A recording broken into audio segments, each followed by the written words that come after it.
Ever wonder what happens when live television goes terribly wrong?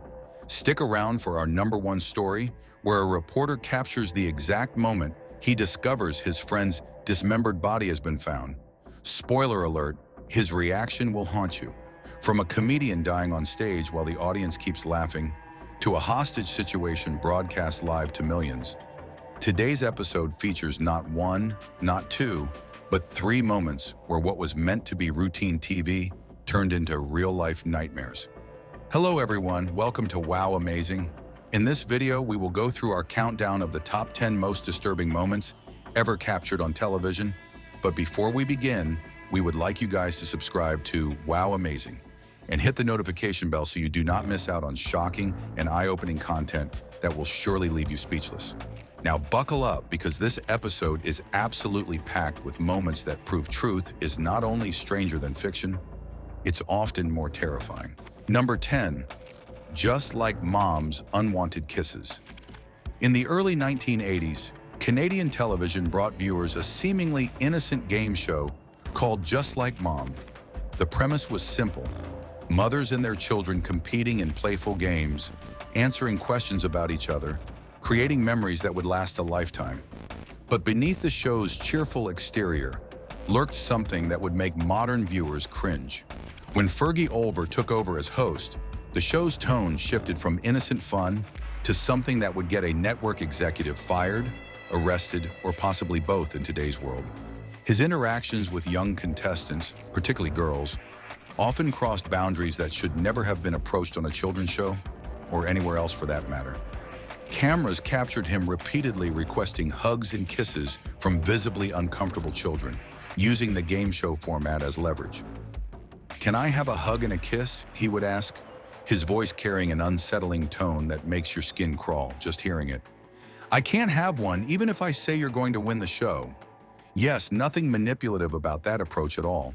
The discomfort on children's faces was palpable as they squirmed, tried to offer cheek kisses instead of lips, or looked desperately toward their parents off camera. Yet the show continued rolling for 5 years, producing over 600 episodes of what modern viewers would immediately recognize as deeply inappropriate behavior. It wasn't until decades later, when clips resurfaced online, that public outrage finally erupted. No legal action was ever taken against Olver, and the show faded into obscurity, leaving behind troubling questions about how such behavior went unchecked for so long on live television. The 80s were a different time, but not that different. Number 9, Tommy Cooper's Final Punchline. The year was 1984, and British television was about to witness one of its most tragic moments during what should have been just another variety show performance. Tommy Cooper, the beloved comedian known for his intentionally failed magic tricks and larger-than-life personality, stepped onto the stage of Live from Her Majesty's for what would be his final act. The audience cheered at the sight of him, expecting another night of laughter and entertainment. Spoiler alert, they got the laughter part. The entertainment, not so much.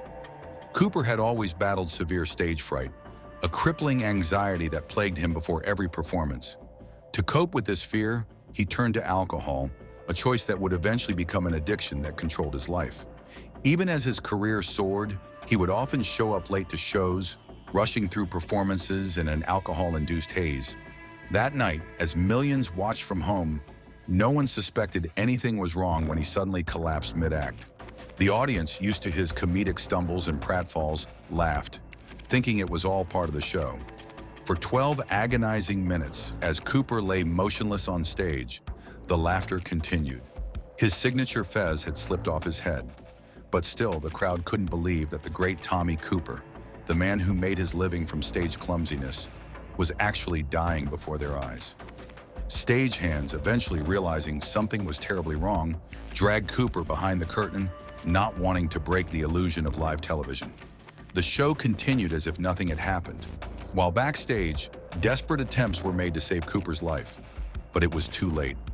Tommy Cooper had suffered a massive heart attack live on stage, passing away just feet from where the audience was still laughing, unaware of the tragedy that had just unfolded. If that's not disturbing enough, the footage of his death has been viewed millions of times online. Every time someone clicks, they're watching a man's actual death, packaged as entertainment. Number 8. When the news becomes the hostage. In 1987, NBC's Burbank studio was like any other television studio. Busy, bustling, and surprisingly accessible. Security wasn't as tight as you might expect, and visitors could come and go with relative ease. But on one particular day, this relaxed atmosphere would lead to a moment that would change television forever. Gary Stallman entered the studio not as an intruder, but as a guest of his father who worked there. No one batted an eye as he passed through the halls. It wasn't unusual for employees to bring friends and family to see how live broadcasts were made. As the countdown to air began and the usual routine of microphone checks and camera adjustments continued, no one noticed anything amiss. But Stallman had other plans. Plans that definitely weren't in the production notes for that day's broadcast. In the middle of a live consumer report, he walked onto the set, pulling what appeared to be a gun on news anchor David Horowitz. "Please, what is this? A gun?" Horowitz asked. Stallman demanded that Horowitz read a note, a rambling message filled with paranoid delusions about government conspiracies and alien clones. The broadcast cut to black, but in the studio, the drama continued to unfold. Horowitz, still unaware they were off the air, made a split-second decision: read the message and keep everyone safe. The situation ended when Stallman revealed his weapon was just an empty BB gun, allowing police to arrest him without violence. The incident would lead to major changes in studio security across the country. Number 7. When the camera becomes the witness. The morning of August 26, 2015, started like any other for WDBJ-7 reporters, Allison Parker and Adam Ward. They were assigned to cover a story about tourism at Bridgewater Plaza, a small shopping and recreation center in Virginia. It was the kind of routine assignment they'd done countless times before. A peaceful, everyday story about community development. The kind of segment viewers usually use as background noise while making breakfast. Allison, just 24 years old, was known for her professionalism and work ethic. Adam, 27, was an experienced cameraman who often worked alongside her. That morning, they were scheduled to interview Vicki Gardner, the executive director of a local chamber of commerce. The interview began without any issues, the three of them discussing tourism's impact on the community. But lurking just out of frame was something no one could have predicted, or more accurately, someone. In the middle of the live broadcast, a figure appeared in the background. Neither Allison nor Vicki noticed it first. Then, without warning, several shots rang out. Viewers watching at home heard the sounds before they could process what was happening. The camera, still rolling, captured the chaos as it tilted and fell. Screams echoed through the broadcast before the feed cut back to the stunned anchors in the studio, who were as confused and horrified as their viewers. The shooter was identified as Vesterly Flanagan II, a former WDBJ-7 employee who had been fired years earlier. Flanagan, who went by the on-air name Bryce Williams, had a history of conflicts with colleagues, often accusing them of discrimination. That morning, he didn't just commit murder. He recorded it himself, later uploading the footage to social media in a final act of cruelty. Because apparently killing 2 people wasn't enough, he needed to make sure their deaths went viral.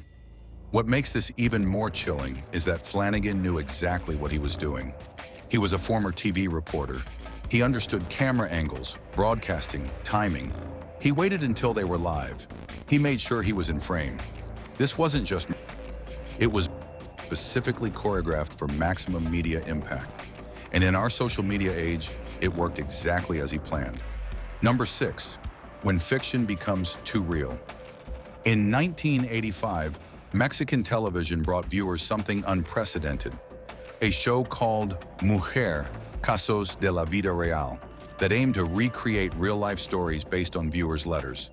From its very beginning, it was clear this wasn't going to be light entertainment. The show tackled harsh realities head-on, bringing stories of family conflict, betrayal, and societal problems to life with unflinching detail. But in 2001, one episode would leave an indelible mark on viewers' memories. Titled The Tragedy at School, it told the story of Diego, a teenager drowning in a sea of familial neglect, academic failure, and heartbreak. The episode began innocently enough, introducing viewers to Diego's daily struggles. His parents' constant criticism, his academic difficulties, and his relationship with his girlfriend, Adriana. Just your standard teen drama setup, right? Wrong. As the narrative unfolded, viewers watched Diego's world crumble piece by piece. His mother's harsh words, "You're good for nothing," cut deeper than any physical wound. When Adriana, his sole source of joy, ended their relationship, it was the final blow to Diego's fragile psyche.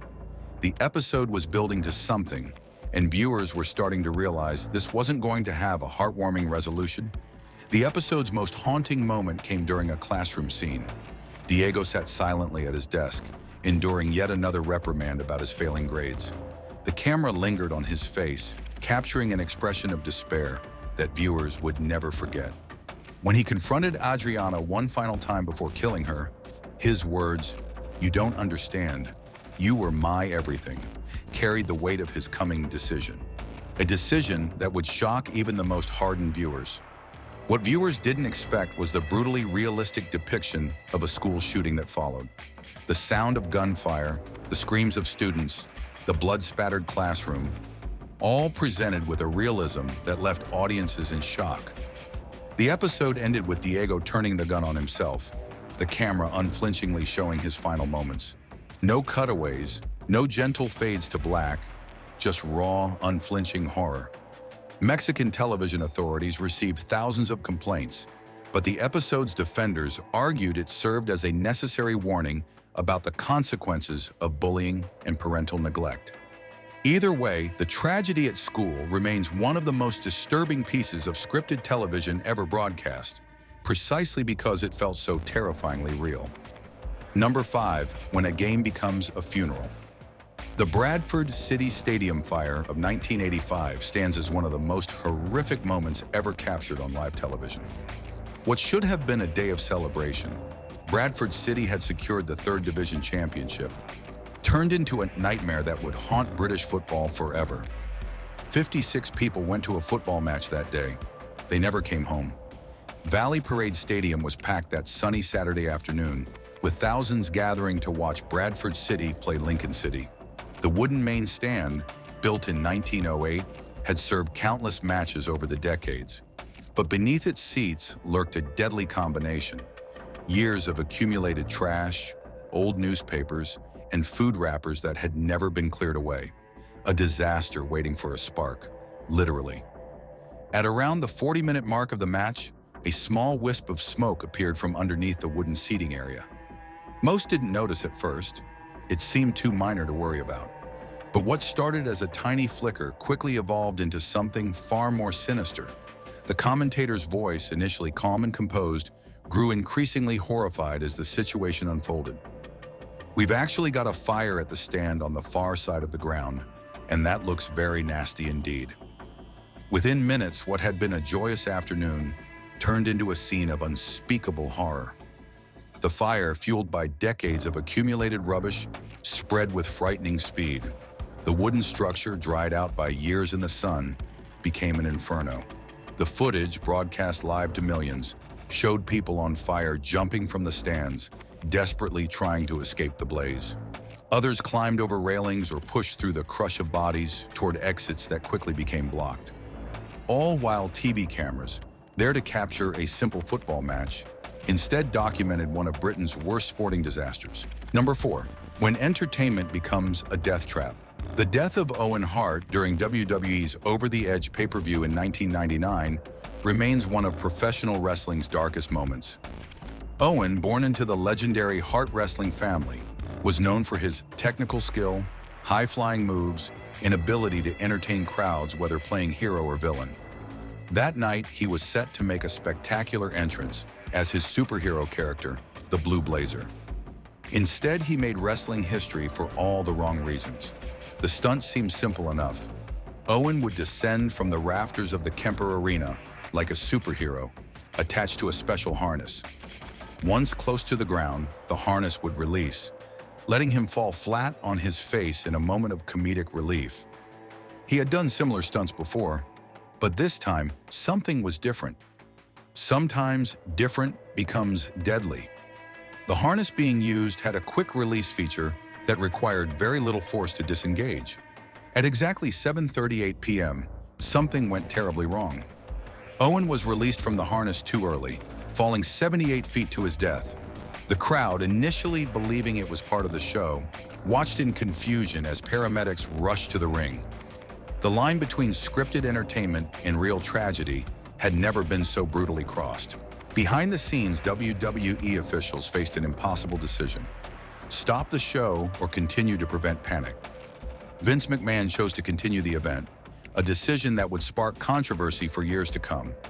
Owen's wife, Martha Hart, later took legal action against WWE, arguing that inadequate safety measures had led to her husband's death.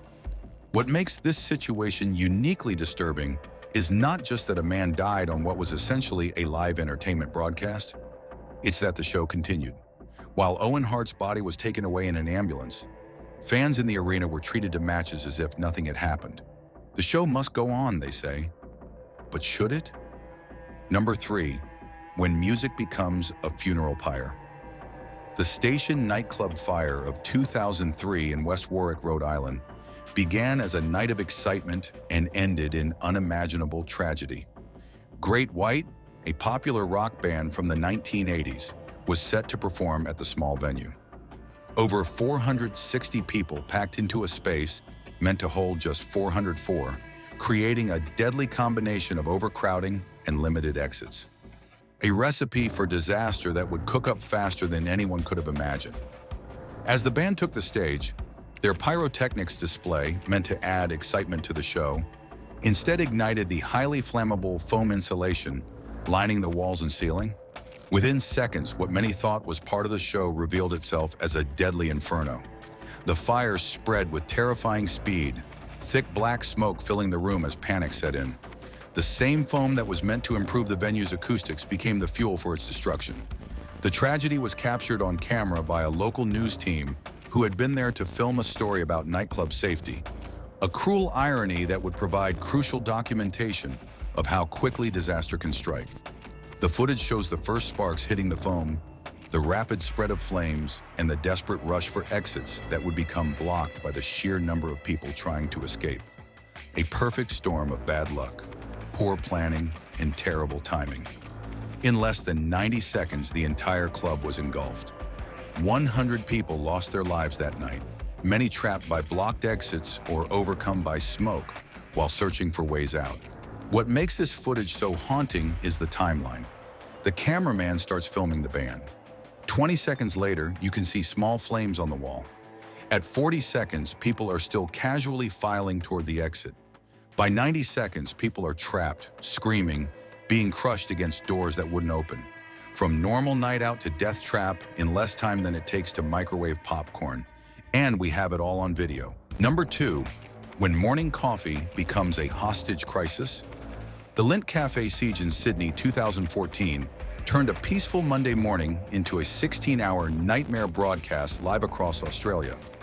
Manharan Monis, a self-proclaimed sheikh with a troubled history, walked into the cafe carrying a shotgun and took control of the building and everyone inside. Just another Monday for most of us. But for these cafe patrons, it was the beginning of a day that would end in tragedy. What made this situation unique was its location, directly across from Channel 7's news studios. As the siege unfolded, cameras captured every moment, broadcasting live to millions of viewers. Monis forced hostages to display a black flag with Arabic writing in the windows and made demands through them to the media. It wasn't just a hostage situation, it was a hostage situation designed for maximum media coverage. The situation grew increasingly tense as hours passed. Monis claimed he had planted 4 bombs around Sydney, sending police scrambling to search the city while keeping the siege contained.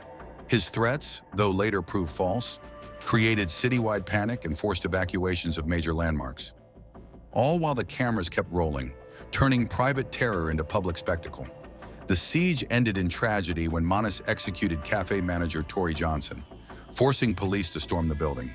In the ensuing chaos, another hostage, Katrina Dawson, was killed by police gunfire. The entire ordeal, captured live on television, forced Australians to confront the reality of terrorism on their doorstep. Imagine watching this unfold on live TV, knowing that real people, people who had just gone out for coffee that morning, were being held at gunpoint. For 16 hours, Australia held its collective breath. Would they make it out alive? Would the police go in? And the most disturbing part? They had to cut the live feed when the police finally stormed in because they knew what might be broadcast to millions of homes. Number 1, when an interview becomes a confession. In our number 1 spot is a moment so chilling, so raw in its horror, that it's difficult to watch even years later. It happened in Macon, Georgia in 2011, when a local news station sent a reporter to cover the disappearance of Lauren Giddings, a recent law school graduate. What they captured instead was the face of evil trying to maintain its mask. The reporter interviewed Stephen McDaniel, who identified himself as Giddings' neighbor and friend. McDaniel appeared concerned, even distraught, as he discussed Lauren's possible whereabouts. What happened next would become one of the most disturbing moments ever captured on television. Mid-interview, the reporter received information through his earpiece and told McDaniel that a body had been found. McDaniel's reaction, a sudden shift from composed to eerily blank, sent shivers down viewers' spines.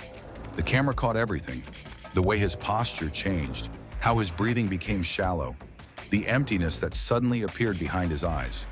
It was the look of a man whose world had just collapsed, not with grief, but with the realization that he had been caught. What viewers didn't know at that moment, what would only be revealed later, was that McDaniel himself had Lauren Giddings. He had strangled her in her apartment, dismembered her body with a hacksaw, and disposed of her remains in dumpsters around campus. The body mentioned in the interview was actually just her torso, which had been discovered in a trash can outside their apartment complex. He was literally standing just feet away from where he had dumped her remains. McDaniel would later plead guilty and receive a life sentence for the... But that moment, that split second when a killer realized on live television that his crime had been discovered, remains one of the most chilling pieces of footage ever broadcast. And there you have it. 10 moments that prove reality can be far more disturbing than anything fiction could create. Also, smash that like button, hit subscribe, and ring that notification bell so you don't miss our next video. And hey, if you found this video interesting or terrifying, share it with someone who appreciates how thin the line between ordinary and extraordinary really is.